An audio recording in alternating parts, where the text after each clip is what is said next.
What's good, everybody? It's Jack here with Mike. Back at it, talking a little bit about the Bears. And we're going to unfortunately dive into a brief recap, knock it out of the way, and then we'll move right along into week 2 at the Bucks. Despicable, awful, pathetic, whatever adjective you want to use. Sunday was not good, to say the least. There's a lot of blame going around right now.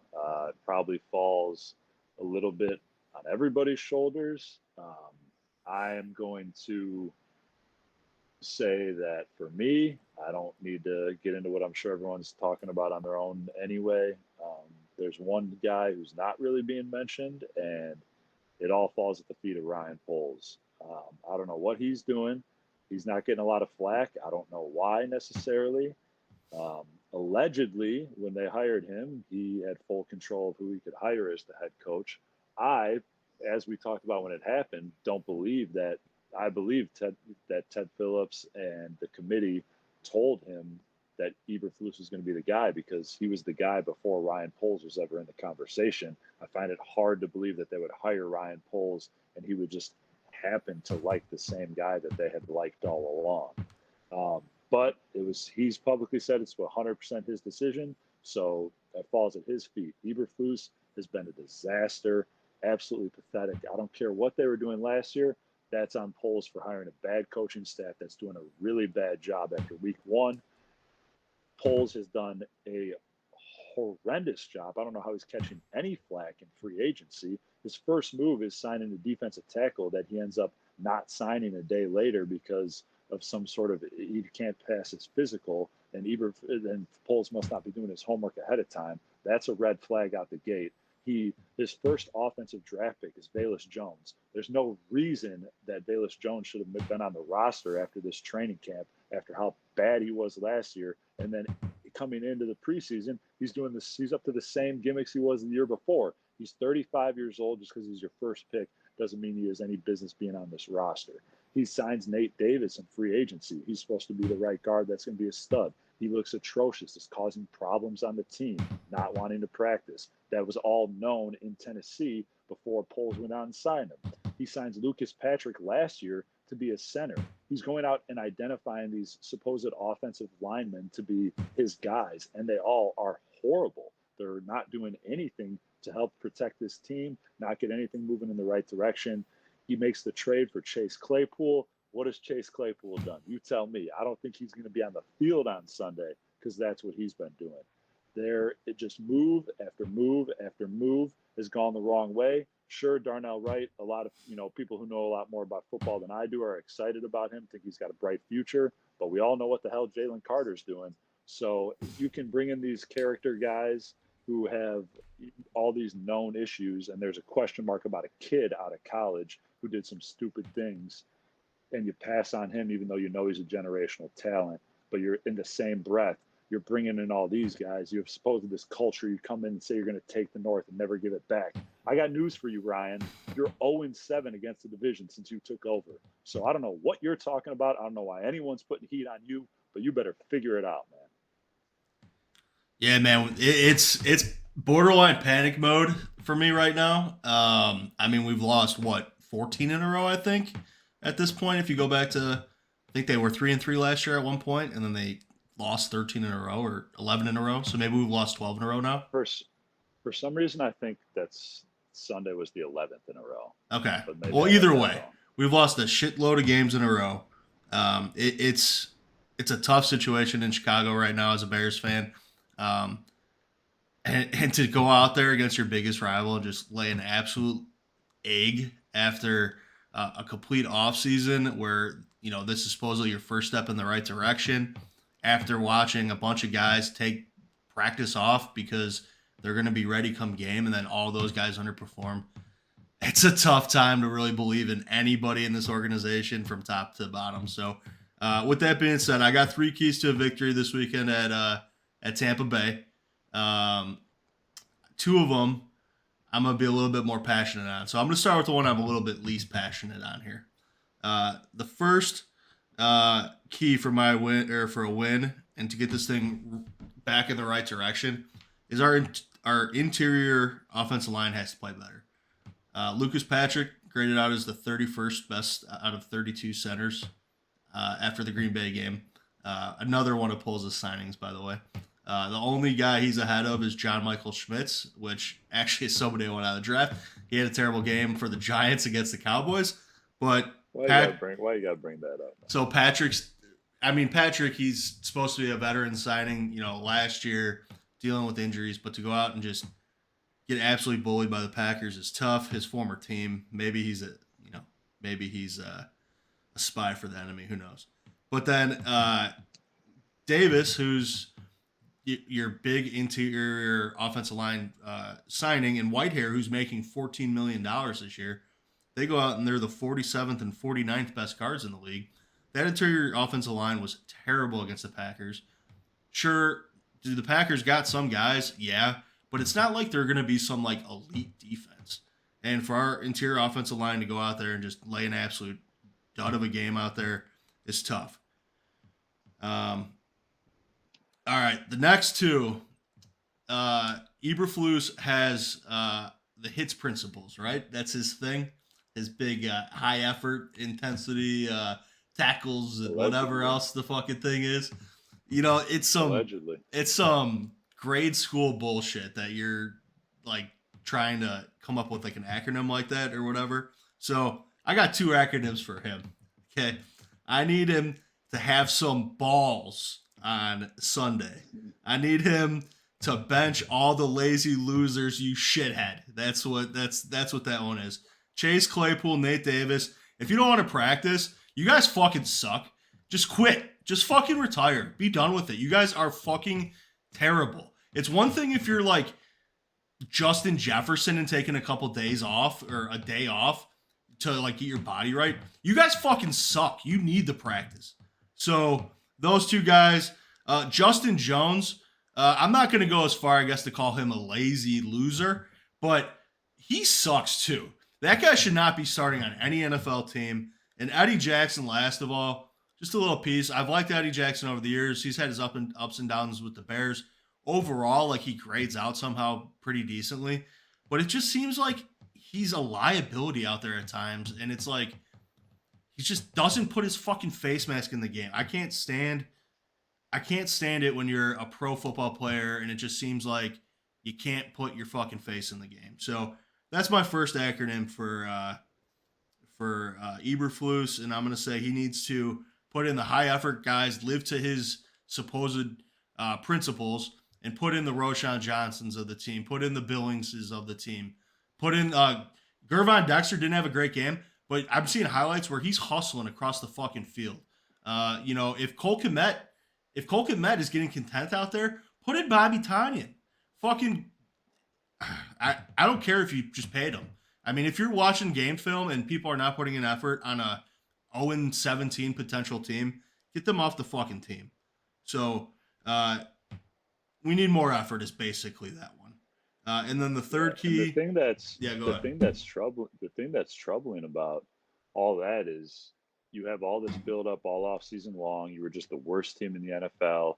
Everything's about how it's now this is the time to go. Now it's time to start building forward. Everyone's rejuvenated. We're going forward, not backwards. That's in the past.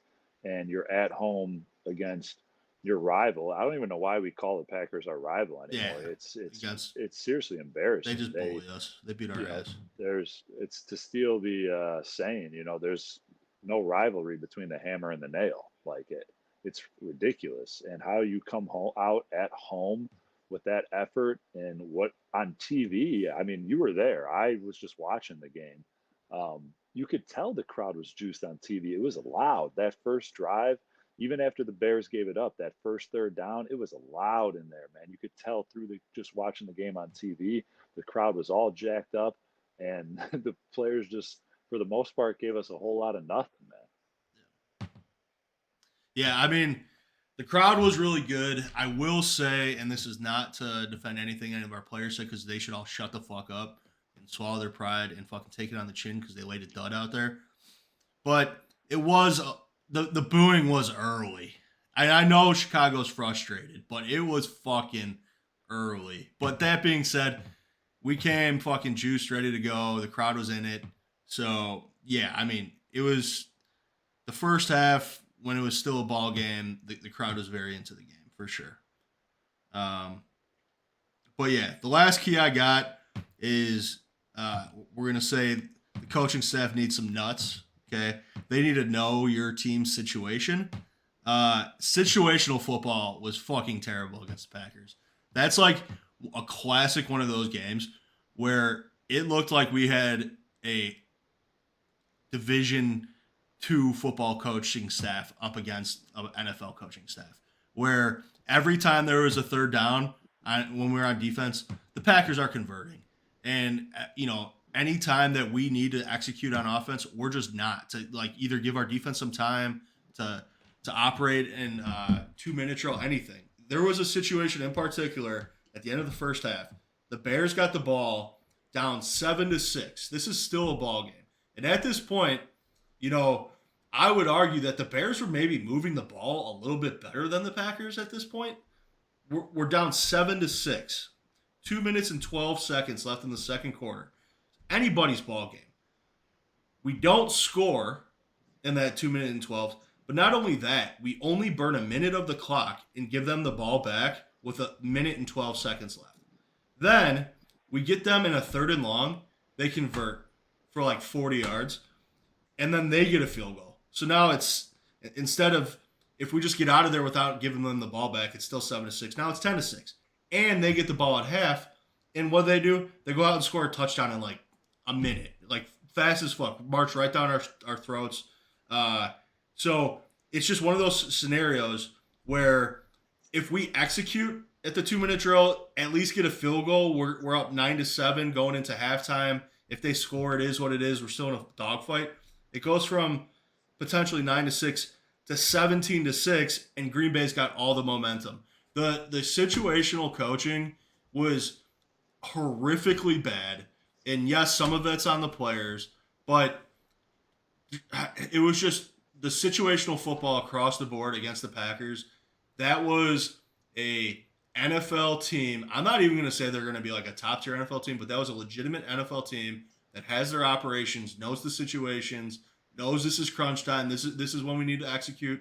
They focus in those big moments versus us who just shrink and swallow in those big, get small in those big moments. And then all of a sudden, next thing you know, 2 possessions go by and now we're down, 2 touchdowns trying to play catch up. It was a disaster against the Packers. And yes, the players deserve a lot of blame, but I think a lot of it falls on the coaching staff too, Jake. Yeah, I mean, I think what you said, you kind of made the comment in regards to your situational key discussion there. I mean, I would have just said third down. Yeah, that That's was the key for biggest. me. That's Like how what? that's how it I started mean, for sure. dude, they might have. I mean, I don't know the numbers. I think the Packers were 100% on third down. No joke. I think they were literally like 80 some when percent. when the game was still in question, it was like that. It was like they were like 8 of 10 or something like that. I think it ended more like 10 of 17 or something like that. But no, you're right. Garbage time. Yeah, Yeah. And I think they convert. I think they were 100% on fourth down. I think they went for it like 3 or 4 times and got it every single time. And one of them was that easy little slant over the middle to Aaron Jones for the touchdown. Um, yeah, it can't get any worse than it was last Sunday. I like your keys. I think a lot of my frustration falls at the head with Ryan Poles. It really does. It's just where I'm at. Um, but I agree. The coaching staff was horrendous. Um, they're going to have to step it up, do some things much differently on Sunday down in Tampa. I like the key about the situational football, and then obviously the interior line is always going to be a big deal.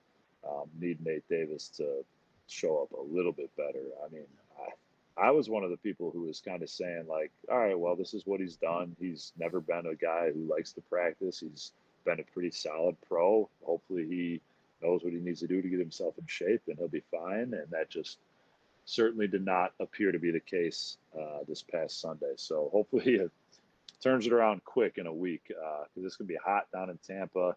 And I'm not sure how that's going to play for someone who doesn't seem to be in the best condition right now. But like you said, the effort is huge. I don't know why you wouldn't have it at home game one of the season after what you guys went through all last season, getting your ass kicked up and down the field each and every Sunday. But if this team has any sort of stones, you got to expect something down in Tampa. You got to have some sort of pride, show up with an effort that's somewhat respectable. Because I'll tell you what, if you go 0-2, you're staring 0-3 straight in the face because they ain't gonna win in Kansas City the following week. No, This is and a one quick point. You made that you made the point, but there should be no reason that I have to say anything about effort. Like, what the fuck? This is a professional football team. The fact that you could clearly see lack of effort in certain scenarios, and then, the fact that we're hearing that these players that are going out and just playing terrible on Sunday are missing practices. Like, if I was a coach, I would be losing my fucking shit. Losing my shit. I just don't get it. it's very frustrating, man. It's something we'll never be able to understand. I guess I don't, I don't even have words for it. How difficult it is to feel like you care so much about something, and the guys who are out on the field able to affect it don't seem to have the same drive. And you know, who's to say that that's actually the case? I don't ever want to call people quitters by any stretch. I feel like that's taking it a little too far. Maybe that might be hyperbole, but whatever we saw Sunday ain't it, and it's got to be a lot different this weekend. Because, like I said, you don't go down there and get a result. You're going into Kansas City, you're staring 0-3 straight in the face, and it's same shit, different day. This season's about all she wrote. Because if you look historically at anybody who did anything after 0-3, you don't have to look very long because you ain't going to find much. One last thing before we let you all go. I didn't say anything about the quarterback because personally, my panic level with the defense and the coaching staff is at a fucking 10. But Justin Fields, I want to believe in you. I'm losing belief. Fucking figure it out. Do something. If the coaching staff is letting you down, be a man and fucking say something. Figure it out. Go to who you need to talk to because I'm losing belief in you, and I'm one of the guys that wants to believe in you. And all the doubters, all their beliefs gone. So you're going to be out of Chicago soon if this shit keeps up. And it'll be disappointing because there was hope at one point, but you're not free from this by any means. You need to figure it out, and you need to be a fucking man. So take a look in the mirror and figure it the fuck out. It's just frustrating, man. We don't have to keep rehashing the blame on everybody, but it's just frustrating to see some of the responses this week. Like Yeah. Eberflus, I know he's a head coach. He's a push it to the side. He's not going to give you much kind of guy, which typically I'm fine with as a head coach, but they just seem like they're like, Luke Getsy's conference. He's like, we did a lot of good stuff. What? There's no way you could possibly watch that film and point to a lot of good stuff. I just don't know where uh, there's no intensity to what they're doing. There's no like urgency is the problem. There's zero urgency. They keep hitting us with this tagline of it's a long season. I got news for you. It's a It's the short season. NFL. This is the shortest season there is. You ain't playing 162 games. You ain't playing 82 games. You have 17 games to figure it out. Now you got 16. You know what? In 2 more weeks, a fourth of the season is going to be over. So what are you talking about? It's a long season. You better figure it out. You better figure it out fast. Dude, and exactly like you said 10 minutes ago, 5 minutes ago, if they can't figure out this week how to figure out to get a win, they're going to be 0-3.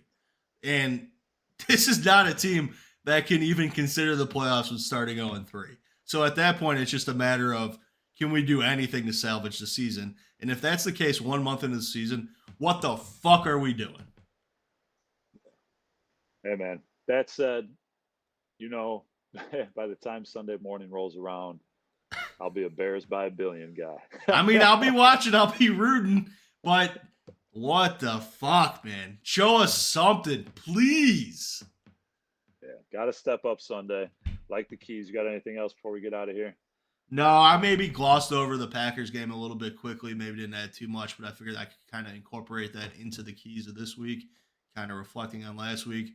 Really quickly, the Bucks obviously came out and got a surprise W over the Vikings. I think most people would say it was a surprise.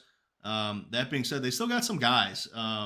They're one of those teams that they're not going to be an automatic dub, at least not till maybe if they're having a tough season, maybe they'll unload some guys. But week 2 of the season, what some people might have been looking at the schedule before the season thinking this is an easy dub. I got news for you: we're underdogs going into this game, so Yeah. I, we'll see what happens out there. But man, the NFL is crazy. It is competitive, and things change week to week. And the only thing that doesn't change is the Bears being competitive. So we'll see if that ever changes, man. Worst team in the NFL against the spread since like 2019. So that's cool. Stuff. All Stuff. right, man. Hopefully they get it together Sunday. Like we said, they need to. Got to lock it down because things could be wrapping up quickly, and we'll be back to talking about draft prospects by Halloween if it doesn't change this weekend. So got to go down there, bring some effort, bring some intensity, lock in on Mike's keys, go get it done, and hopefully we'll be a little chipper heading into Kansas City. All right. Any last words? Go Bears. Bears.